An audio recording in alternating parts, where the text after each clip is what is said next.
Hello viewers, আশা করি সকলেই ভালো আছেন। কিভাবে ছাদের রড ফেলতে হয়, টু ওয়ে ছাদের রড কিভাবে আপনারা ফেলবেন, আসলে ক্র্যাঙ্ক ছাদের রড কিভাবে ফেলতে হয় একেবারে শুরু থেকে শেষ পর্যন্ত দেখানো হয়েছে যে কিভাবে ছাদের রড ফেলতে হয়। এখানে ছাদটি L4 ফেলা হচ্ছে, 10 ইঞ্চি পরপর রডগুলো বাঁধা হবে। আপনাকে অবশ্যই আগে ভাগ করে নিতে হবে। একটা রুম যদি আপনার 12 ফিট থাকে তাহলে আপনার L4 আসে 3 ফিট করে। তো এটা দুই সাইডে ক্র্যাঙ্কের বাইরে যাবে 3 ফিট এবং মাঝের দিকে থাকবে 6 ফিট। তো এখান থেকে কথাগুলো ভালো করে মনোযোগ সহকারে শুনতে হবে, বুঝতে হবে, তারপর আপনি অবশ্যই কাজটি সুন্দরভাবে করতে পারবেন এবং নির্ভুলভাবে করতে পারবেন। তো এখন আসা যাক। তো এই শর্ট ডিরেকশনের সকল রড 10 ইঞ্চি পর ফেলে দিতে হবে। তো এভাবে স্টেপ বাই স্টেপ যখন সব রডগুলো ফেলা হয়ে যাবে তার পরবর্তীতে আপনি কোন রডটা ফেলবেন সেটা অবশ্যই এই ভিডিওটা পুরোপুরি আপনি কন্টিনিউ করলে বুঝতে পারবেন। তো এখানে আমি পুরো বিষয়টা আপনাদেরকে দেখাবো। আপনারা ভিডিওটি স্কিপ না করে যদি দেখেন তাহলে আমি আশা করি আজকের এই ভিডিওটি আপনি দেখলে তো এখানে সম্পূর্ণ প্রসেসটা শুরু থেকে শেষ পর্যন্ত আপনাদেরকে একেবারে সঠিকভাবে দেখানো হয়েছে। দেখতে পারবেন এখানে প্রতিটা রড দেখুন প্রতি 10 ইঞ্চি পরপর পুরা প্রসেস করে দেওয়া হচ্ছে। তো এখানে আপনি দেখতে পাচ্ছেন যে প্রায় শর্ট ডিরেকশনের রডগুলো সব ফেলা হয়ে গেছে। তো এখানে অনেকেই অনেক ধরনের অনেকভাবে রড ফেলে থাকেন। তো আজকের এই ভিডিওটা আমরা যেভাবে দেখাবো এটা পুরো একটা ইজি প্রসেস। আপনারা দেখুন খুবই সুন্দরভাবে এখানে রডগুলো দেওয়া হয়ে গেছে প্রতিটা দাগে দাগে। তো তারপর প্রতিটা দাগে সুন্দরভাবে দিয়ে দেওয়ার পর ক্লিয়ার কাভারিং ঠিক আছে কিনা এটা চেক করে নিতে হবে। চেক করে তারপর উপরে যে লং ডিরেকশনের রডটা আছে এখান থেকে কিন্তু আপনি যদি ভিডিওটা স্কিপ করেন তাহলে আপনার বুঝতে সমস্যা হবে। তাই আপনাকে রিকোয়েস্ট করব এখান থেকে পুরো ভিডিওটা স্কিপ না করে দেখুন। এ পর্যন্ত খুবই ইজি প্রসেস, এখান থেকে মনে রাখাটা খুবই ডিফিকাল্ট। তো আজকের এই ভিডিওটি আপনি দেখে বুঝতে পারবেন যে এই বিষয়টা আপনি কিভাবে মনে রাখবেন। তো এখন দেখুন এটা হচ্ছে লং ডিরেকশনের রড। তো এই রডগুলোকে ফেলার জন্য আপনাকে ওই একই প্রসেস অবলম্বন করতে হবে। 10 ফিট যদি আপনার শর্ট ডিরেকশন থাকে তাহলে 2.5 ফিট হবে আপনার L4 এর 1 ভাগ। তো 2.5 ফিটের যে রডগুলো থাকবে এই রডগুলো আমরা ফেলে দিব ক্র্যাঙ্কের বাহিরের রড। তো ভিতরে যে 5 ফিট থাকবে এই 5 ফিটের রড আমরা এখন ফেলবো না। তো আশা করছি পুরো বিষয়টা বুঝেছেন। না বুঝলে একটু মনোযোগ সহকারে শোনার চেষ্টা করুন, আমি আবার পুরো বিষয়টা বুঝিয়ে বলছি। তো এখন ধরুন আপনাদের এই যে পাশে রডটা পড়ছে লং ডিরেকশন, এখানে রয়েছে 10 ফিট। তো এখন L4 যদি এটাকে ভাগ করা হয় তাহলে দুই পাশে থাকে 2.5 ফিট 2.5 ফিট 5 ফিট এবং ভেতরে থাকে 5 ফিট। তো এই হচ্ছে পুরো প্রসেস।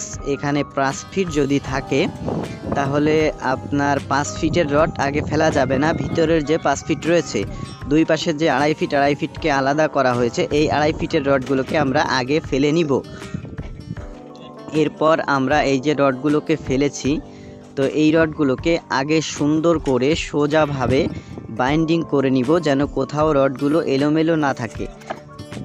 তো ওই বাইন্ডিংয়ের কাজ হয়ে যাওয়ার পর আপনাদেরকে দেখাবো আসলে এরপর আপনাদের কোন রডগুলো ফেলতে হবে।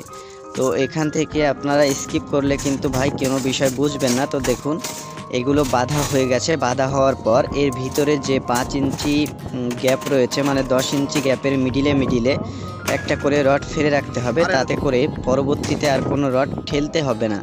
তো এখানে ক্র্যাঙ্কের গায়ে যে 2.5 ফিটের রডটা বাঁধা হয়েছে এর গায়ে একটা রড মিশিয়ে রাখতে হবে। তো সেটাও আপনারা ভিডিওটি দেখলে পুরোপুরি বুঝতে পারবেন। এখানে পুরো প্রসেস দেখানো হয়েছে, কোথাও স্কিপ করা হয়নি। তো এরকমভাবে ফেলার পর এখন আসা যাক থার্ড অপশন। এখানে অলরেডি কিন্তু 2টা লেয়ারের রড পড়ে গেছে। এখন আপনি কোন রডটি ফেলবেন, আবার শর্ট ডিরেকশনের রড ফেলতে হবে। তো এখন আমরা শর্ট ডিরেকশনের কোন রডগুলোকে ফেলবো। এখন আমাদের এই শর্ট ডিরেকশনের আমরা মাঝে যে 6 ফিট জায়গা ছিল 12 ফিট রুমের, তো এই 6 ফিটের ভিতরে ক্র্যাঙ্কের যে চিহ্ন আমরা দিয়েছিলাম এই ক্র্যাঙ্কের চিহ্নের ভিতরে যতগুলো রড আছে এই রডগুলোকে আমরা ফেলে দিব বাহিরে, ক্র্যাঙ্কের বাহিরে যাব না। তো যেখান থেকে আমরা ক্র্যাঙ্কটি টানবো এই ক্র্যাঙ্কের দাগের বাহিরে কখনোই যাব না এই রডগুলোকে ফেলার জন্য। এটি হচ্ছে থার্ড স্টেপ। তো আপনারা দেখুন দেখলে পুরো বিষয়টা বুঝতে পারবেন।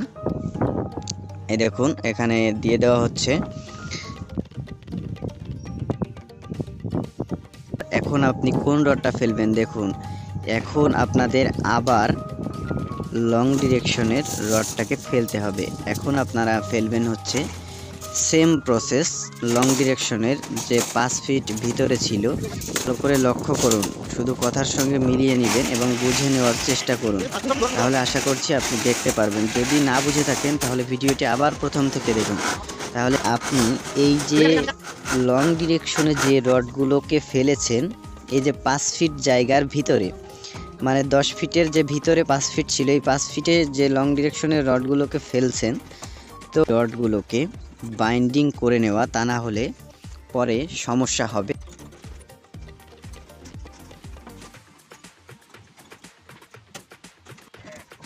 এরপর হচ্ছে ক্র্যাঙ্ক টানা, এবং এখানে ক্র্যাঙ্ক কিভাবে টানতে হয় এটাও আশা করছি বুঝতে পারবেন আপনারা। তো আমি ভিডিওতে মাধ্যমে আপনাদেরকে দেখাবো।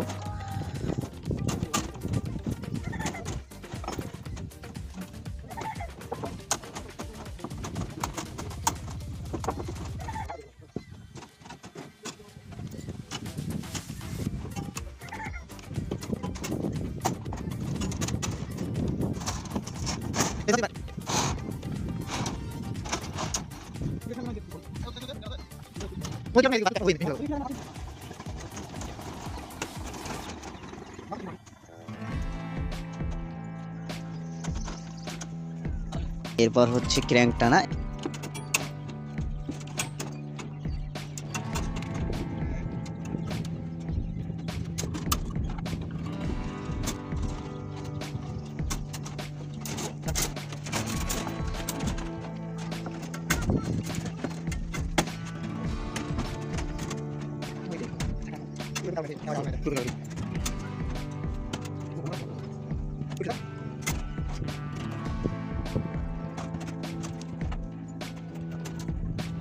বাইন্ডিং করার পর আসা যাক এখন আপনারা কোন রডটাকে ফেলবেন।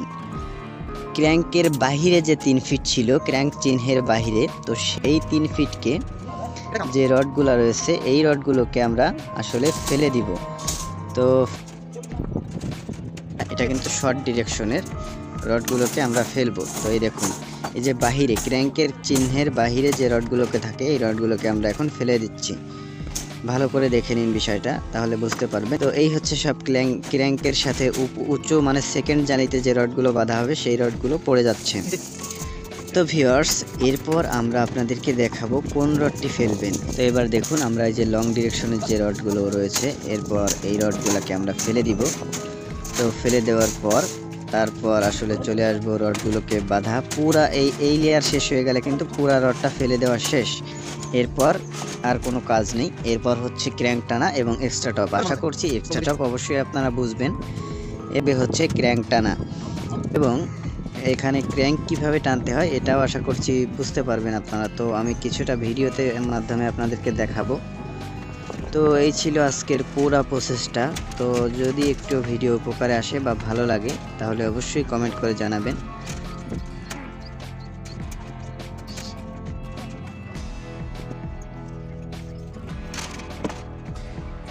এই বান্ধনগুলো পুরো বাঁধা হয়ে গেলে,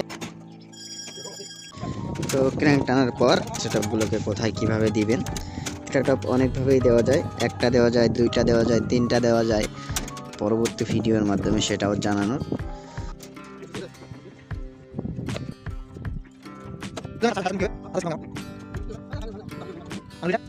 তো যাই হোক, দেখুন, তো আমি চেষ্টা করেছি আমার মতো করে আপনাদেরকে বোঝানো। ভাই যদি কোনো ভুল থাকে সেহলে আসলে সবাই ক্ষমার দৃষ্টিতে দেখবেন। আমি চেষ্টা করেছি আপনাদের সম্পূর্ণ ডিটেলসে বোঝানোর জন্য। আমি চেষ্টা করব আবার আপনারা যে বিষয়টা বুঝতে আপনাদের সমস্যা হয়েছে এইটা যদি আপনারা কমেন্টে জানান, আমরা চেষ্টা করব আপনাদেরকে অবশ্যই সেই বিষয়টা একটা সঠিক ভিডিও দেওয়ার জন্য।